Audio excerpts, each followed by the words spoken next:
Right. It's the usual. I reckon it's episode 21, maybe? This time I absolutely don't know. Right. Okay. Well, there you go. It's episode 20 something for sure. Yeah. To start with, sorry listeners, but this is a video thing. Have you got some weird effect on your camera, or do you have purple hair? So two things. Yes, I have purple hair. The other one is I had purple hair the last time we did one of these. And I just didn't notice. I guess not. But no, Right. it is purple. Wow. It is, isn't it? Yep. That's insane. Yeah, I've had it purple for a couple months now. Like, it was one of those weird things where I had always wanted to color my hair like a weird color when I was younger. And I never did it because I was like, oh, it's going to look stupid or people and whatever. I was always too self-conscious to do it. Now that I'm in my 40s, I'm just like, well, fuck it. I want to color my hair. And so one night I'm sitting at home and I'm watching that one live Nail Bomb concert. And Max has his hair like all purple and these other different colors. And I was like, oh, that's so cool. And I immediately just told my wife, I'm like, can I color my hair like some weird color? And she's like, yeah, I'll do it for you. So Brilliant. So she did this, my stylist. That's awesome, man. Yeah. That's awesome. And on a different note, I'm enjoying it because it sets me apart from all the other white folk in Texas. Of course, yeah. So when I'm walking around, people look at me and they go, he's one of them. He's one of them purple-haired people. Anyway, Purple-haired people eater. That too. Well, I've noticed this time, and it suits you. It suits you. Thanks. I'm just at that point where like all the things that I always wanted to do, I'm just gonna do them because who the fuck knows how much longer I have on this planet? Oh, right, shit. okay. So you remember where you heard it here first, ladies and gentlemen. You know where the next Trump assassination attempt's coming from. Not funny. Not funny. I'm just going to do all the things I said I'd do. I'm not wanting to murder anybody, even people that deserve it. I get that. So welcome back, everybody. It's been a little while, and so I know you're as usual, we've thrown this together. Neither of us knows what the other one's got. Although I know you're low on supplies at the moment. Did you find something to go back to? No, I literally have one album for the folks listening and watching. This was like the quickest an episode ever came together. Like, I don't know if you can tell, but I look tired because I didn't like sleep well last night. And so like I wake up this morning and it's just a message from Howard saying, oh, you want to do the show today? Which was literally for me just in a few hours. And I'm like, fuck it, whatever. But I only have one album that I have one album I really want to talk about because you know me, I don't really consider myself like a critic. So I'm usually just wanting to share the stuff I'm excited about. So you do have a couple albums that I've heard that are okay, but I don't really feel like talking about them. And also I kind of I have like a ritual, unfortunately, where when there's a new album that comes out that I'm excited for, I will listen to maybe the first single or two that come out on streaming, but then I wait for the vinyl to get to me before I listen to the full album. And so there are a couple that I haven't heard in full yet just because I'm waiting to get those in the mail. Right. Yeah, because you are a music geek. I am an absolute geek. That's true. And that's just totally understandable, you know. I just love it's allowed. A little Hetfield there for you. What a surprise. There's some Metallica merchandise visible in the video. That's a fucking shock. This is my black coffee in my black album mug. It's appropriate. Fair enough. Well, look, I've got a number of things to talk about. Maybe I've heard some of them too, so maybe I can join in. Well, look, I'd like to apologize to all watching and listening. Because this whole show is going to be the majority of which is going to be listening to my opinions, which is, I mean, you know, technically this is your show. Because you, I mean, Not this on, show wouldn't exist if you hadn't decided to do a show with me. It wasn't like yeah, but I think people on your YouTube channel aren't coming to it to see what I think. I think they gravitate towards your taste and the things you're interested in, stuff like Yeah, that. yeah, So maybe maybe so. people watching the video, apologies. People listening, hey, it's more of me again. I'll try to interject so we can Yes. have Yes. my Well, my take I'm in sure there. we're going to go off on loads of crazy tangents anyway. Hmm. Well, look, why don't I start and I'll Yeah. wrap two things together. And this is something that's already come out on Talking Bollocks. So if you go back through, if you have any interest in what I'm about to talk about, I had the main man behind these two bands on my show. So the band is, the initial band is Rat Lord. Now, I discovered Rat Lord like really super early hours of the morning. The album is called Blazed in the Northern Skies, not Ablaze in the Northern Skies, which of course, yeah. And it's a direct little Mickey take. And a reference to being stoned. Is that what it is? Well, Blazed. It's very much reference, but it's also a reference to the Ablaze, as in the death metal classic album by a band I don't know. But there you go. That's a black metal album, and it's by, I don't know. I can see the album cover in my brain, but I don't listen to black metal, so there you go. Yeah, well, funnily enough, neither do I. So I was, I was listening to it, and I was just like, wow, this is, this is pretty like fucking insane. So I actually ended up getting Yngwie and Anderson, who's the man behind Rat Lord, on. But before I got him on, I discovered his main band, Blood Command. So the two albums I want to talk about is Rat Lord, Blazed Under a Northern Sky, which is just. I mean, I discovered it and I was just like, straight away, I looked at it and I was like, that's kind of got a bit of a sort of punky look to it. And I played it and it is just ferocious. It's brilliant. I mean, it's 15 songs that come in at 18 minutes. And there's two songs that combined together are about 4 minutes. So it's just in, out, no messing about. I didn't realize that wasn't meant to be. That should literally be on the hype sticker on their thing. In and out, no messing about. Yeah. I mean, the best song on it for me is Blazed in the Northern Sky. It's the longest song on it as well, and it's absolutely brilliant. But everything is it's so intense. It's so old school. One song after another. Production is sonically it's good, but it's rough. And to me, it was like, wow, yeah, this is what you do a side project for. Like he had to get this out, and it's their second album. So I went and discovered the first album as well. Love it. So Rat Lord, Blazed in the Northern Sky. Just as soon as I heard it, I was like, yeah, awesome. Absolutely. And I sent a message to the Rat Lord page at like 2 a.m. over here. And I got a response about half an hour later. So anyway, we were messaging throughout the night. I had a really bad night's sleep. I didn't get sleep till about like 4:30, but we were messaging through the night. So I reckon probably within about 90 minutes to 2 hours of discovering Rat Lord, and then Blood Command, I'd set up an interview the following day to talk to the main guy behind the band, who was great, came on, gave me loads of time, and yeah.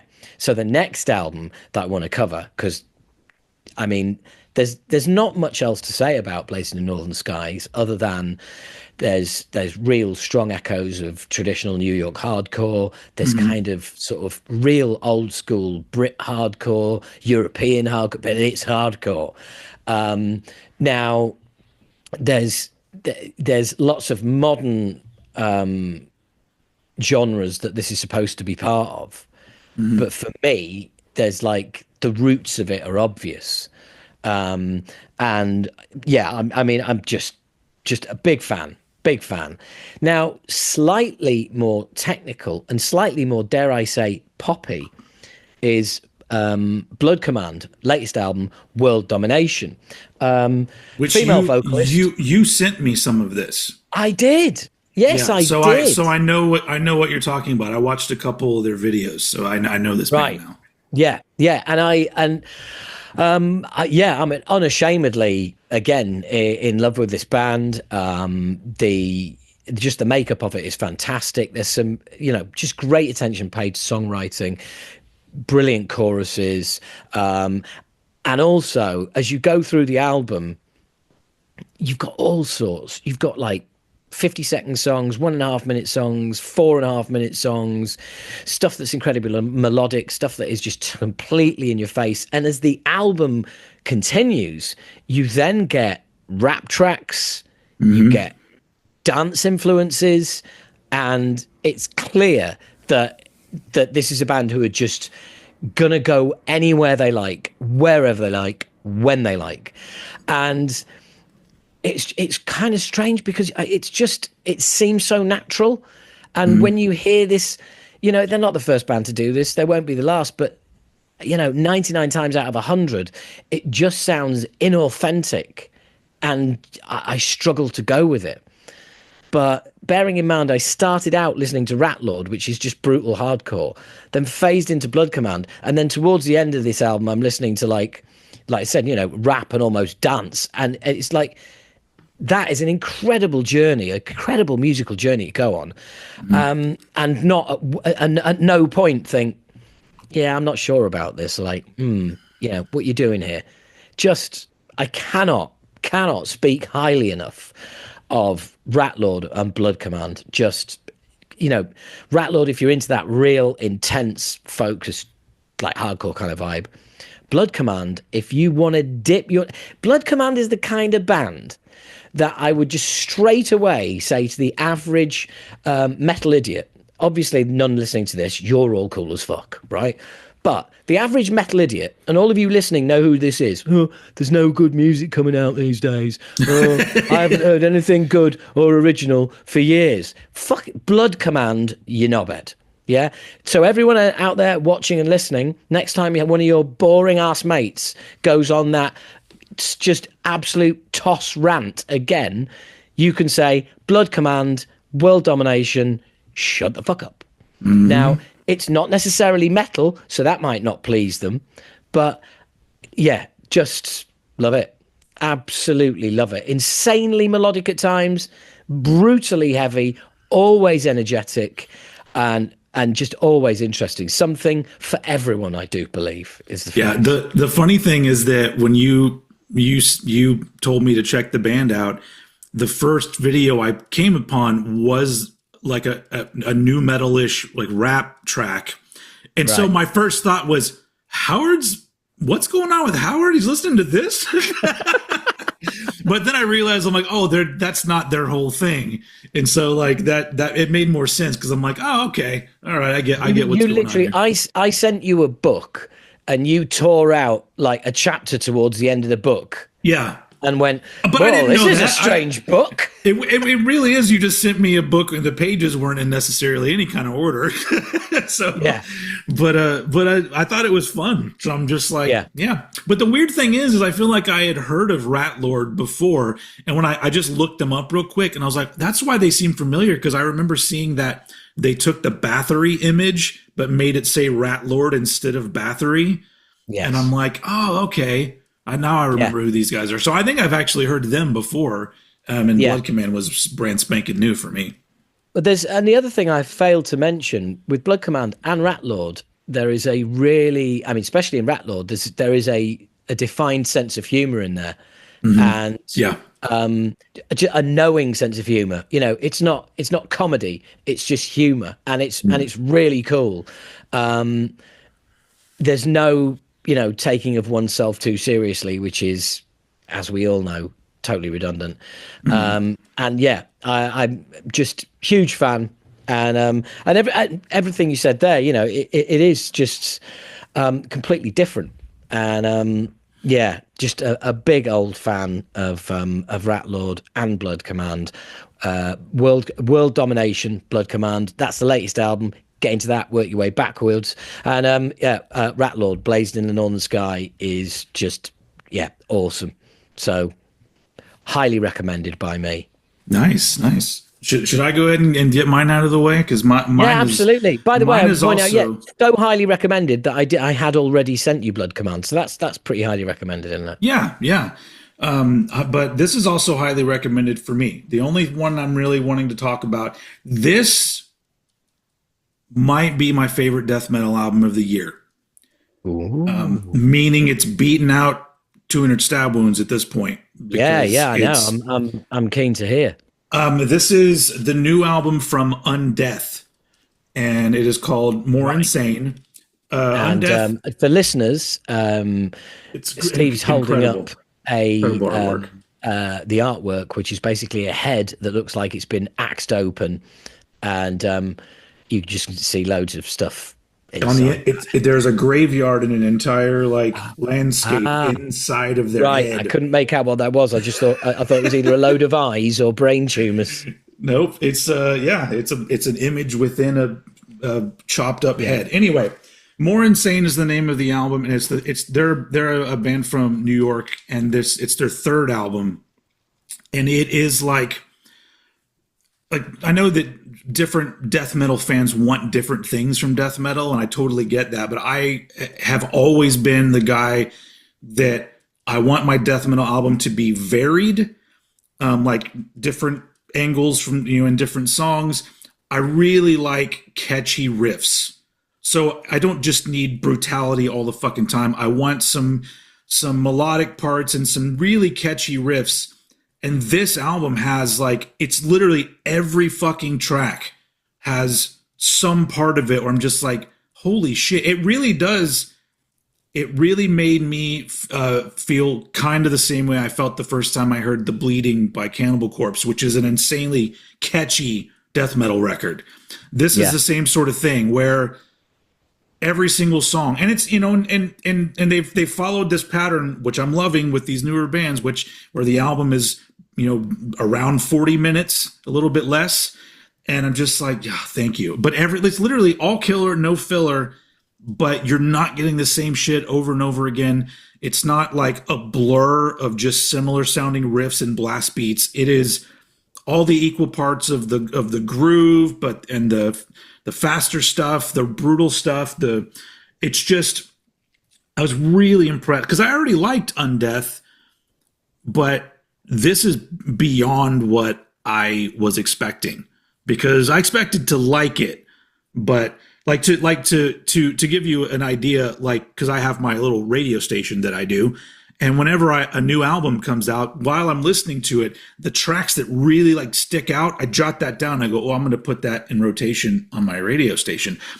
Literally the majority of this album was on the list already. Every track I'd be like, oh, that's going on the station too. Because it's just, when it comes to death metal, that's what I want. I want memorable songs. I want a variety of approaches to the music. And yeah. It's great. I can't. What's the production like? It. Oh, it sounds great. It's a little. It's like the newer albums that are coming out. Like 200 Stab Wounds is one of them. Like Frozen Soul, bands like that, where it's kind of a clean production. That's what it is. It's a clean sounding production. It just everything about it is top notch. So I would say, since you are a fan of the 200 Stab Wounds, this might be something that you'd at least enjoy. If not really but it's, I can't recommend it enough. I was blown away the first time I heard it all the way through. I was just I wasn't expecting it to be this good.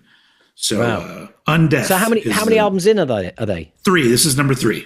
Right. Okay, cool. So the classic third album by the sounds of it. Yeah.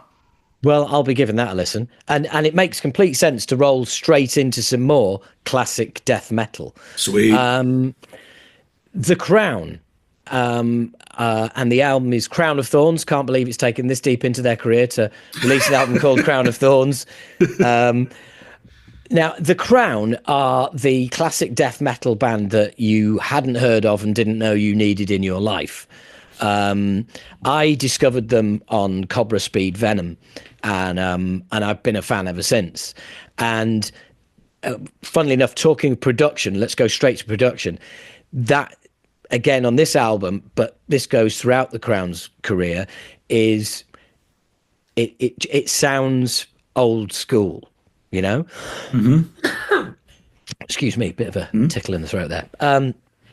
Sonically, it sounds great, but there's no Pro Tools going on here. There's no gridding of drums. It just has that kind of vital edge to it. And I'm like I said, I'm a fan anyway, but the new album is absolutely superb. It's classic death metal. There are a few videos available. The album, I got an advance of it. The album's been out for 3 days. It's out on Metal Blade, the Crown of Thorns. Again, I can't believe it's taken this long. But they how can I say it? I'm a big fan of boxing, right? And often they'll say about a boxer that, do you know what? He's not outstanding at anything, but he's really good at everything. Do you know what I mean? And it's like they're that kind of band. They're not out, a bit like Obituary for me. They're not outstanding at anything, but they're really good at everything. Mm-hmm. You know, I get what you're just saying, go like, there's just something about them that just holds it all together. And they're not afraid to kind of take risks now and again. And Cobra Speed Venom has got a track on it that's like a sort of like a prong track almost. It's they're always willing to incorporate something new. And I think this is potentially their best album to date. I'm always going to have a soft spot for Cobra Speed Venom because that's how I discovered them. But this is potentially their best album to date.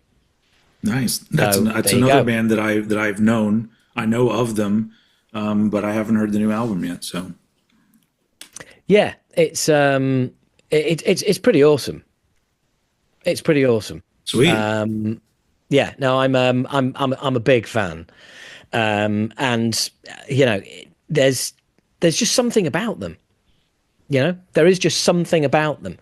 And now, the next album I'm not going to review because I haven't had a chance to listen to it enough, but I just wanted to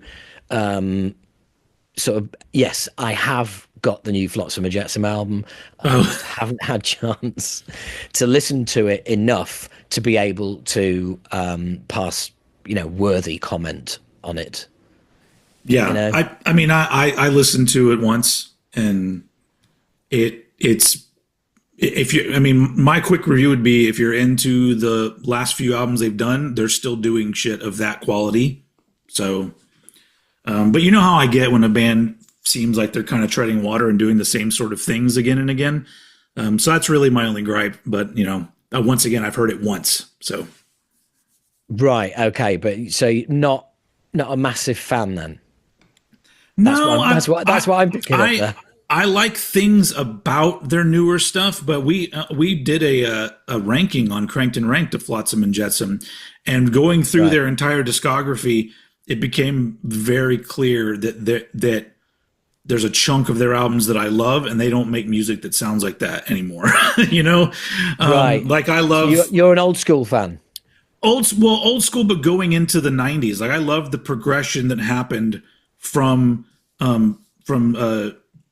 Storm Comes Down all the way through like High. Once you get to that point, like just that progression that they went through. Yes. That's the stuff that I really like that they did, but they kind of left that behind, which makes sense because a lot of bands kind of left the 90s vibe behind. But I feel like what they're doing now is it's more pleasing to a lot of metal fans. So I absolutely get it, but I'm just that weirdo that I was born in this weird particular time where there's this sound that happened in that period of time, late 80s, early 90s, that I just really like. And so when bands kind of move away from that, even if it's good, it's still a little disappointing for me sometimes. So, well, look, let's go off on a little tangent here because You're talking my language. I think When the Storm Comes Down is one of the most underrated thrash metal albums of all time because of Alex Proyalis's bizarre production. Once you get used to it, it's an amazing album. You just got to get over that somehow. So absolutely. But also, the next two albums for me are some of their greatest work. Yeah. Quattro is an incredible album, produced by Neil Kernan on a major label, big money thrown at it. I have it on gold CD, nice. the remaster. I am that much of a fan. Do you remember that we devoted an episode to that album? Did we? Remember when we first started this show, we used to talk about a classic album after we reviewed some albums? God, and we did, yes. We did Quattro because we both agree that it's just amazing. Yes. So, yeah. Yes. You've just stopped me going, dial 00. The greatest thrash metal single that you've never heard, which is 00 by Flotz and Jetsam, which is brilliant. But also the following album, Drift. Yeah. Wow. Also great. Yeah. I mean, there is some unbelievable vocals on that album.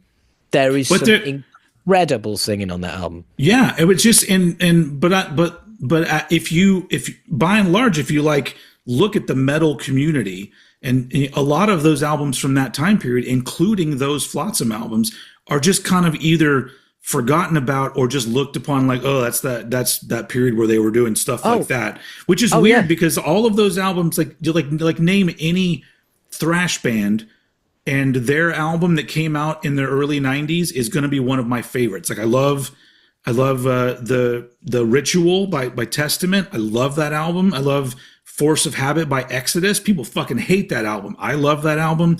But it's just it's just one of those things where anytime I find anybody that shares a love for that period of time, I'm just yep, because I don't feel like there's a lot of us.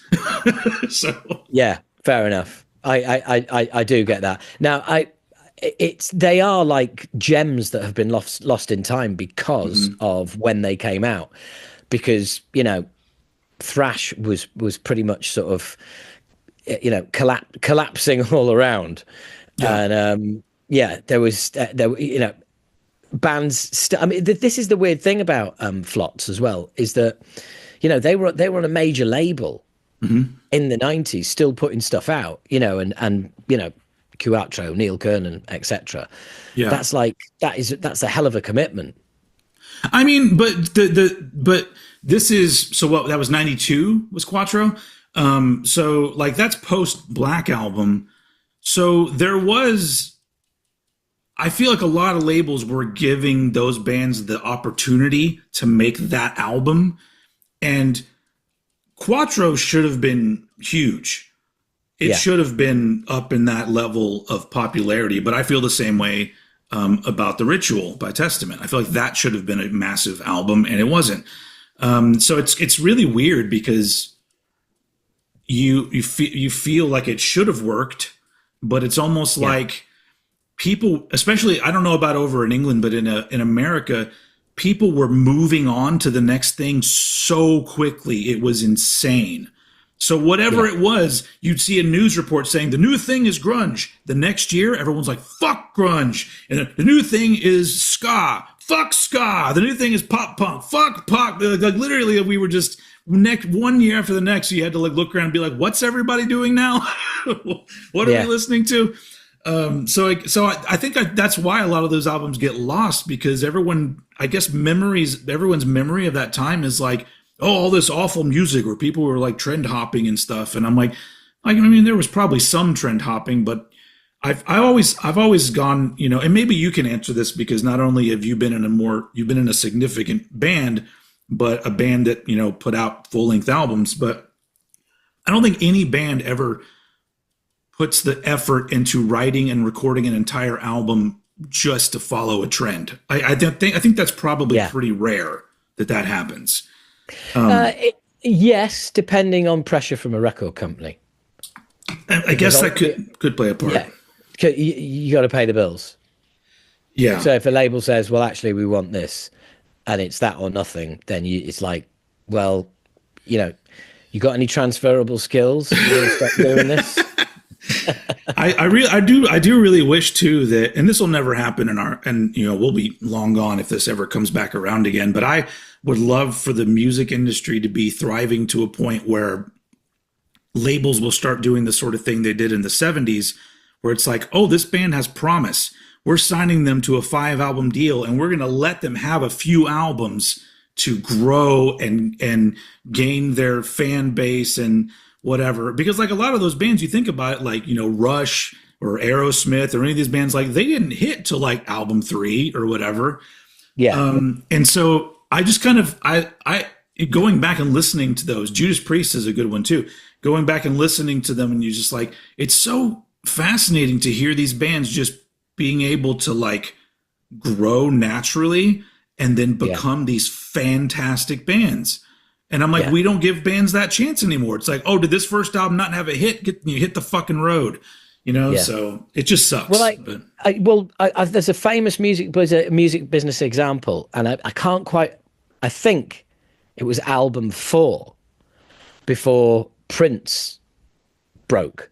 Yeah, and that is, I mean, unheard of, obviously now, but.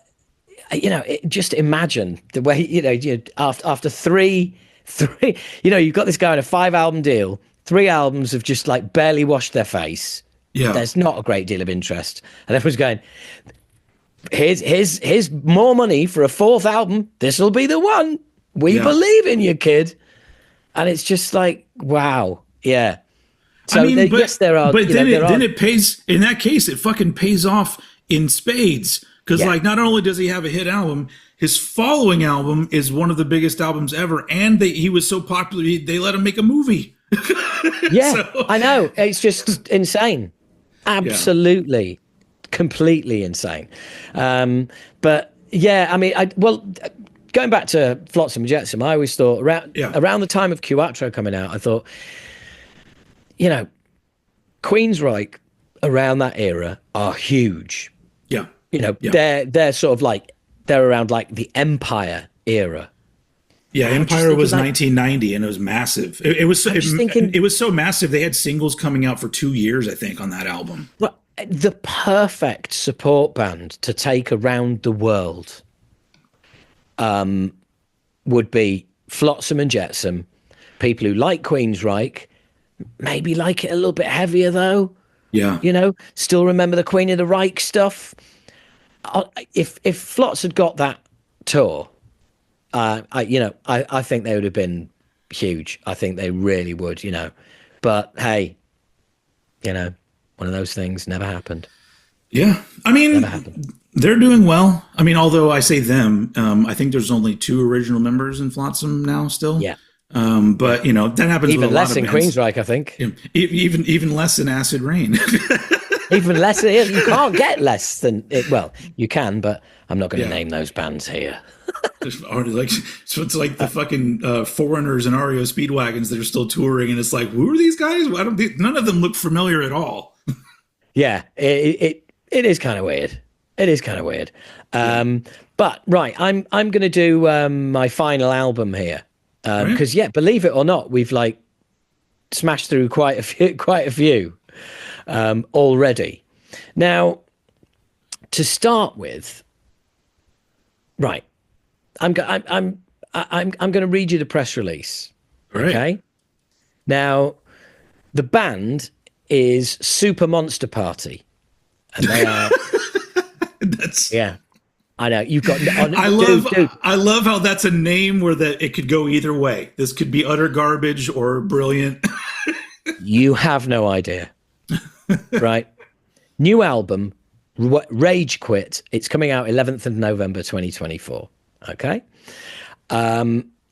Super Monster Party is a band for all video game nerds, jump and run enthusiasts, metalheads, 90s kids, weirdos, and everyone in between. A metal band that's all about video games, singing from the heroes or villains' introspective point of view. And they also have their own free-to-play, old-school nostalgia-inspired 2D jump and run game, Permadeath, available at their website, with a soundtrack consisting of the instrumentals of their own powerful tracks. Long story short, Super Monster Party's music sounds like what your dearest classic video games would sound like if they'd grown up with you during the last decades, while the lyrics take you on a captivating journey into the mind of your favourite gaming protagonists, good guys and bad guys. The band's music, as well as their game, transport the recipient into the world of Permadeath, a colourful blend of classic 16-bit pixelated video game world replicas, which you, as the hero champion, have to conquer, while the soundtrack ties the whole experience together and sucks you into Super Monster Party's unique universe. Now, having read all that, I would like to say I am clearly not the target audience. I'm trying. Yeah? I want to look it up because I want to see what the cover art of this is. Not out yet. It's out on the 11th of November. You should be able to find something, I hope. But oh yeah, okay. So, to start with, we have 24 tracks here. Holy crap. Yeah. Now, at least half are purely narrative tracks. So yeah, it all looks like video game covers. Yeah. All their absolutely. album covers. Yeah. The whole they have absolutely committed. Okay. And of the 24 tracks, there's at least 12 which are narrative, tell a story, and they literally join the songs together to complete the concept. Okay? Yeah. And, you know, 90... Now, I'm not into video games, never have been, even as a kid, teenager, never been into video games. I'm not a child of the 90s either. Okay? Yeah. And I haven't heard an album that is so creative, bold, and insane, different, and original for some time. So this is a positive review. I thought I'm going to give it a chance. Yeah. I'm going to give it a chance because anyone who puts that much work in.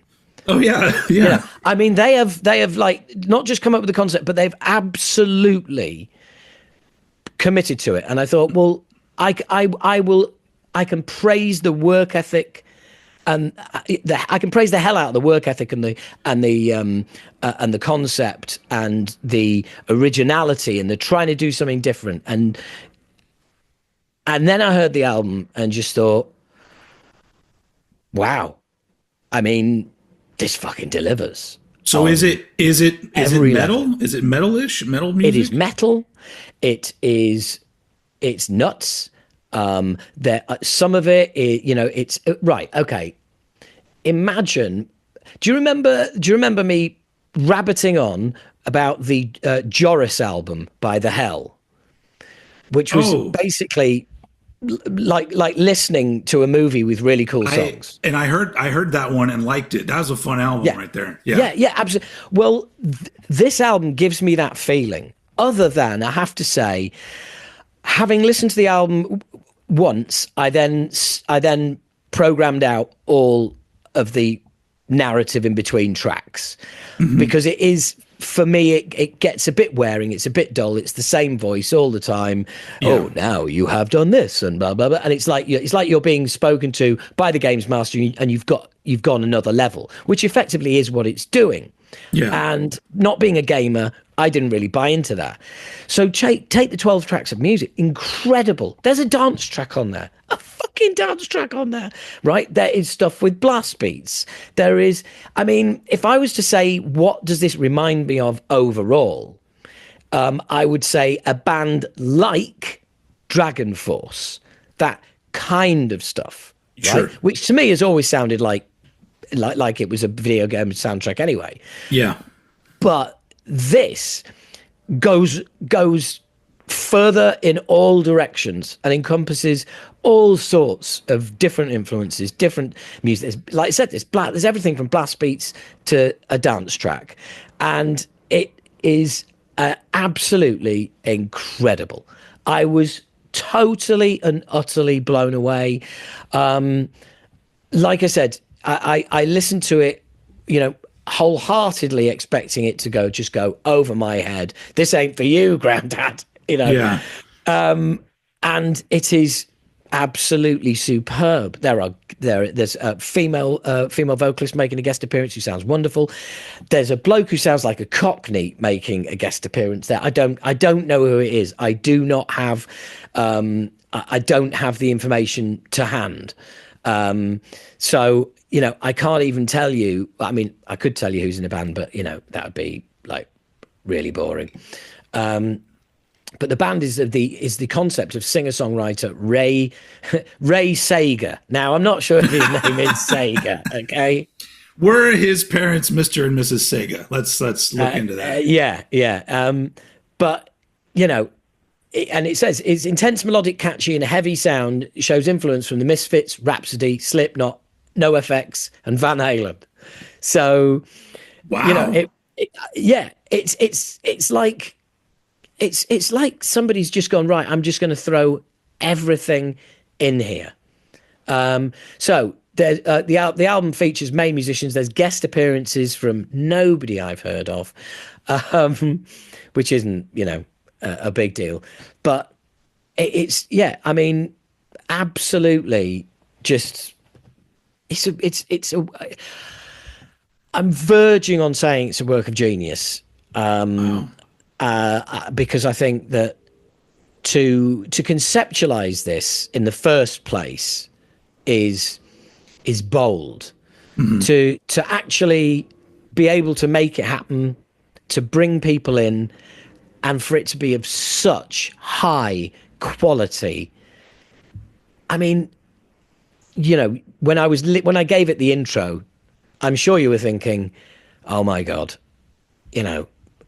Howard's going to really stick the boot in here." Yeah. And it's exactly the opposite. But the reason I'm highlighting that is because it could so easily have been that. This is a bullet train of a locomotive, and it could have easily gone off the rails. Mm-hmm. It is just, it's intense. I mean, interesting. Yeah. I mean, I'm also not really the target audience for that. Some of the styles of stuff I would be into, but my video game experience was just like a couple of years when I was younger, and I would get bored of things really quickly. So I never became like a big video game person. Yeah. But I feel like that there's a lot of things that come out now that are just focusing on some kind of nerd culture that I was never a part of. So, like this band is all about like RPG, like role playing and stuff. And I'm just like, well, I didn't do that either. It's so. Well, look, I'll be completely honest, right? Most concept albums, a band says it's concept album, you just stick the album on, listen to it, and rarely do I buy into a concept. Yeah. With this album, there's 24 tracks. You can program 12 out, and listen to a stunning 12-track album. Yeah. And so don't be put off, is what I'm saying. Mm-hmm. There is every reason to go into this and just as a regular album, because it's absolutely stunning.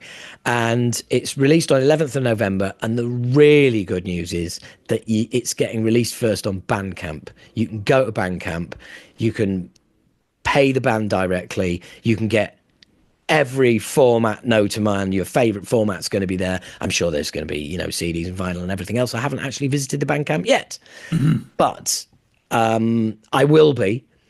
And hopefully I'm waiting to hear if somebody from the band will come on Talking Bollocks and have a chat about it, because nice.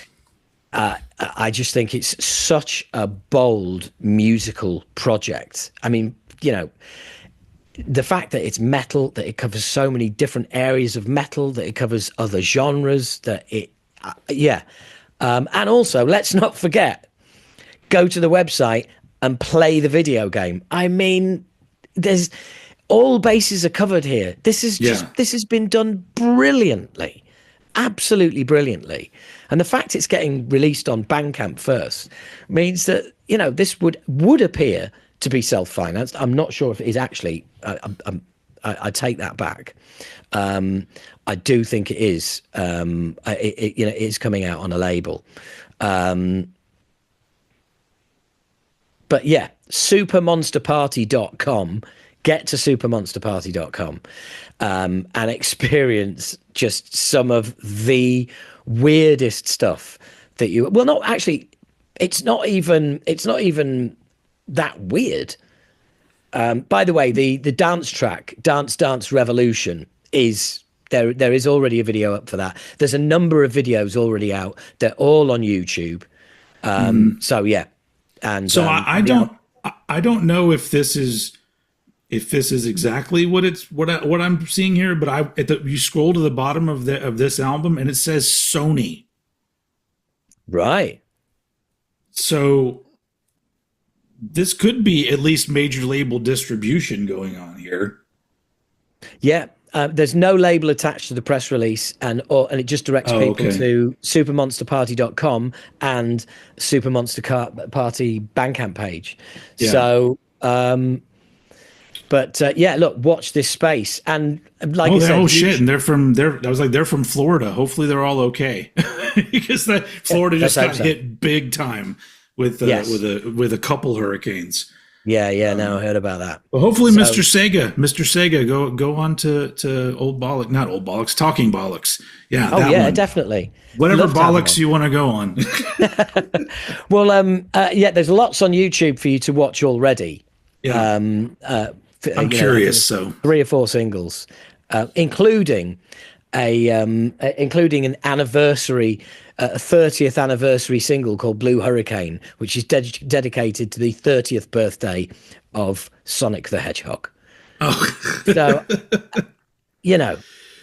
I'm going to I'm going to have to send this to my kid because they love Sonic as well. So right, okay, well, yeah. Plus that's Gen Z, so it's In the lead up to the release of their lead album, they're dropping new videos, Blue Hurricane, just in time for Sonic's 33 birthday. The soundtrack of the beloved jumping and running game, The Sonic the Hedgehog, undoubtedly has a place in lots of gamer hearts, but Blue Hurricane serves an outstanding example of what the game could have sounded like when fully leaning into the little hedgehog's fierce badassness. How much damage per second can Super Monster Party do? Lead guitarist has certainly trained his fine motor skills to a level of perfection, contributing his genius long distance from Ukraine. His lively turbo guitar riffs resemble the fast-paced gameplay of Sonic, and the lyrics of Blue Hurricane take you back to those moments in your childhood when you had to stay homesick and would just play video games all day. Diving into these little pixelated dimensions made everything suck a little less. I mean, honestly. It draws you in. It really is. It's easy to feel excited about it, and I don't even know who they are. So yeah, I know, and so this is like, this is going to come out many weeks before the album. That is no reason to not go to the Bandcamp website. You can pre-order it. Go onto YouTube, and you can listen to Super Monster Party right now too on there. Yeah, and just watch the videos. Yeah, and just know that the album is incredible. Outstanding. Has this been the most positive episode we've ever done? Like, oh God, yeah. Should we slag something off? I don't know. I'm trying to think. What have I heard recently that I really didn't like? Oh, I can slag something off big time, and I bet you'll join in with me. But you probably haven't heard it. The new EP from Motley Crue. It is, and I am a Motley Crue fan. I will, 100%. And I talked about this on the last episode of Cranked and Ranked, though, where I hate that Motley Crue have come back to completely destroy their legacy, because that's what they've been doing over the past few years now. And this EP is just the final nail in the coffin for me, where I'm just like, oh man, never mind. Do you want to know what the EP is called and the first track from it is called? Well, has this EP got that fucking tragedy of a song like The Dogs of War on it? First single. I think it actually does. Yes, but that was just the biggest heap of shit I've heard in a long time, and the video is just straight out embarrassing. It gets worse. The EP and the first song on the EP, get ready for it. It's called Cancelled. Oh, God. That's exactly what I said. Oh. Like old man idea, a dad joke of a fucking title. It's like, it literally should have just been called, Motley Crue, and then old man yells at cloud or whatever, like in the, the bottom of it. Yeah. What it should have called, do you know what? What I wish was cancelled was Motley Crue's final ever tour that they did less than 3 or 4 years ago. Yeah. Yeah, I think that I'm passionate about not liking this because I do consider myself a fan. And even though I wasn't a huge fan of like their later stuff, and I had my criticisms about them as a band already, the way they wrapped it up and then made a movie that I thought was absolutely entertaining, and I had a great time watching it. At that point, I was like, cool, their legacy is good to go. 20 years, 30 years from now, people are still going to be talking about, hey, Motley Crue, what a fucking great band, right? And then they came back, and it's just been disappointment and drama and like absolute a letdown for a fan. And and kicking Mick Mars out. That's one of the things. That's one of the things. That just like it's just become. I really do. I can't think of another band coming back and destroying their legacy as much as Motley Crue have done it. And it's depressing. And from a fan, it's depressing. Well, funnily enough, I did see a headline on a metal news site, and it said, and it was John 5, whatever his fucking name is, John Maroon 5, whatever. There you go. There's a band idea, John Maroon 5. Maroon John 5. So him saying of their, and this is just a crushingly bad idea, their Vegas residency, no one will have seen anything like this before. I think he meant that in a positive way, but that's not how I read it. Yeah. I read it like, yes, mate, I totally agree. But for the completely opposite reasons, I bet it's a massive heap of dog shit. Yeah. I mean, the thing is, I've always said, like, people were piling on and talking shit about Vince Neil's vocals, which, okay, duh, they're not good. But well, like, every time, the thing about that, again, sorry, mate, to interrupt, but is can you go to a big outdoor barbecue in the States without Vince Neil fucking turning up with a club band and doing some Motley Crue classics? Yeah. But like when everyone was getting so pissed off about, like, how can they still be going out and doing this? And I'm like, well, people keep going. So on that respect, if I was in that band, I'd be like, well, why the fuck not keep doing it? Because people keep coming. Yeah, but do you know what? To draw a comparison to something I mentioned earlier, right? Everyone walks around going, who the fuck is voting for Trump? And people fucking do. But people do. And the thing is, it's like, I didn't say anything, everybody. This is the Brit that's saying stuff. But it is. It's kind of but it's like I could have applied it to anything like Brexit or Scotland's vote for independence, and it's like everyone said that Scotland were going to leave the Union, and when the result came out, they didn't, and it was because people kept quiet because it wasn't fashionable to say actually we'd like to stay.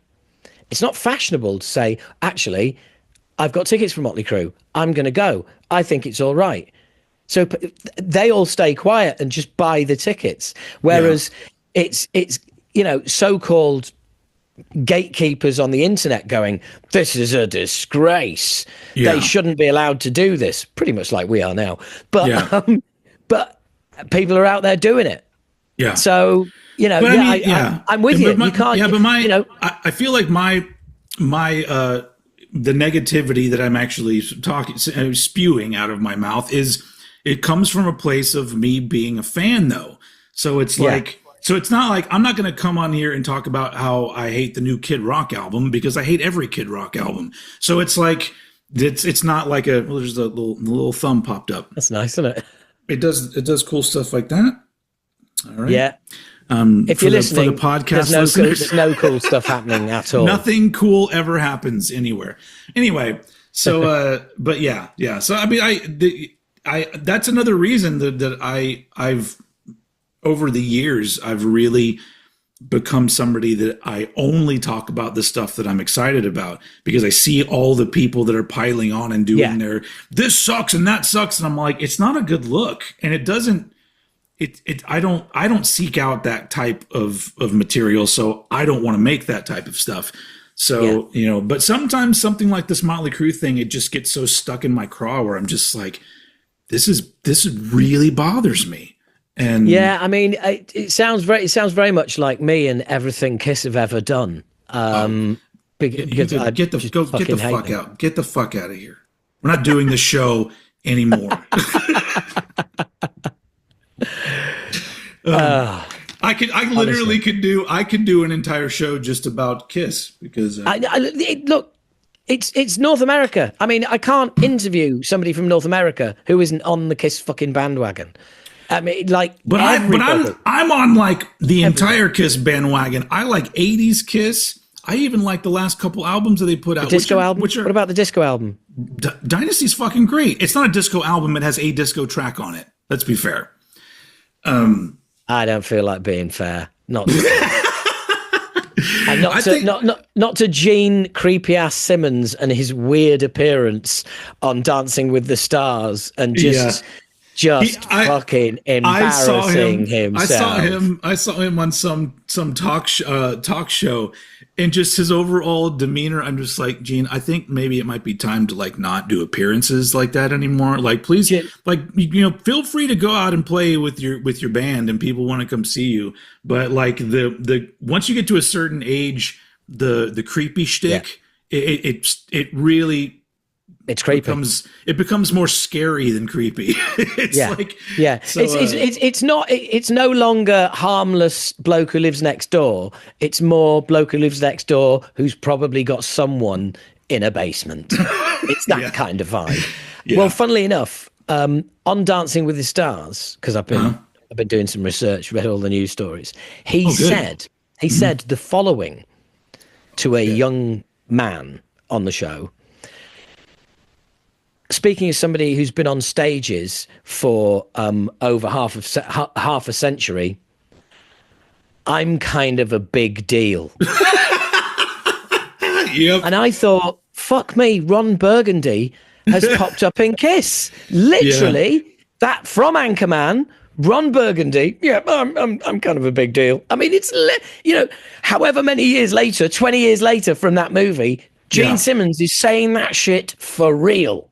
I mean, he does have a sense of humor when he says a lot of those things, but I'm on board. See, that's the thing that I feel like the real Kiss fans are the ones that love everything they've done, but can also laugh at so much of the shit that they've done, because we all understand the how some of it is just very funny, and so it's just I don't know.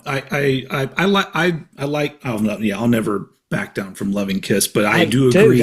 I do agree that Gene specifically, I'm like, just back it up a little bit. Just like, I don't know. And fair enough, man. Fair enough. Well, look, what a way to end, rambling on about Kiss. It's just, Yeah. Well, look, if you're watching, bye. If you're listening, bye. It's been a pleasure. Thank you so much. As always, Old Bollocks will return. We don't know when, but we do know where. Same bat time, same bat channel, but just don't know when that bat time is. That's the shittest ending ever, I think. That'll do. All right. Bye, everyone.